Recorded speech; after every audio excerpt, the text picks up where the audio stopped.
Ce sont des petits gestes pour une grande mutation. Au Stade Toulousain, la réduction de l'empreinte environnementale est devenue une priorité et cela commence par le changement d'éclairage dans les bureaux. Aujourd'hui, nous changeons les tubes néons par des tubes LED. En termes d'écologie, c'est mieux. Une centaine de plaques d'éclairage sont à remplacer ici. Un passage au LED qui s'applique aussi aux projecteurs des terrains annexes. C'est bon? On a notre jour? Ça y est, vous êtes plus prêts. Ces terrains sont utilisés tous les soirs par l'ensemble des équipes jeunes. On est sur 2 terrains que l'on va équiper.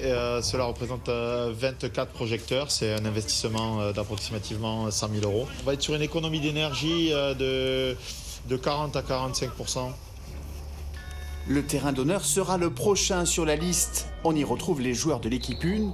Eux aussi ont décidé de se mettre au service de l'écologie.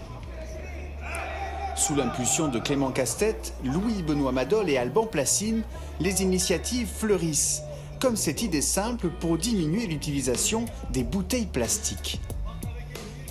On est une quarantaine, je pense qu'il y a entre 1 et 2 bouteilles par joueur par entraînement. On boit pratiquement entre 1 et 2 litres par entraînement.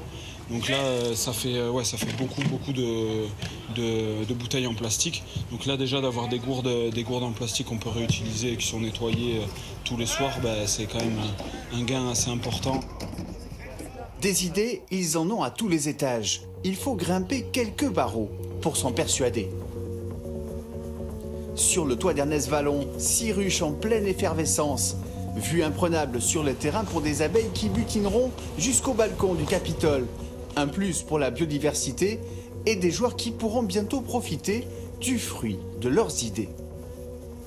L'idée, ça va être de produire du miel, en effet, qui vont servir au petit déjeuner des joueurs. Mais là, au moins, on sait qu'on mangera du miel, ou en tout cas, les joueurs mangeront un miel toulousain. 50 nuances de vert chez les rouges et noirs. Et le plus bel exemple reste encore le terrain. Un billard, et même plus pour Romain qui veille sur lui comme sur son enfant.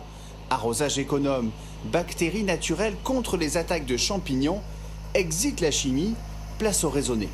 On a réussi à sortir quasiment l'intégralité des produits phytopharmaceutiques. On est sur des produits de biocontrôle, et du coup, ça fait que, en termes de gestion, on a presque une pelouse autonome. On reste dans un milieu sportif où il y a énormément de contacts et de lutte au sol. Et j'estimais que c'était très important, et je pense que le stade aussi, de protéger ses joueurs. Une méthode qui s'applique aussi aux terrains annexes, là où s'entraînent les jeunes joueurs de l'école de rugby. Tous ces efforts produits par le club s'inscrivent dans une démarche globale, c'est la responsabilité sociale et environnementale, ou RSE. L'égalité homme-femme, de l'égalité professionnelle, de l'intégration des personnes à mobilité réduite, ou de toutes les actions que l'on peut mener en RSE. C'est dans l'ADN du club que de le faire depuis de très nombreuses années. On l'a fait de façon très empirique jusqu'à maintenant. Mais aujourd'hui, on s'est doté d'une véritable stratégie et on souhaite aussi être un leader dans ce domaine-là de la partie RSE. Prochainement, le lavage des 170 kilos de linge quotidien sera totalement repensé. Objectif, 70% de dépenses énergétiques en moins. En attendant, un maillot éco-responsable pour la saison prochaine. Jeu de demain, jeu de Toulousain, comme on dit ici.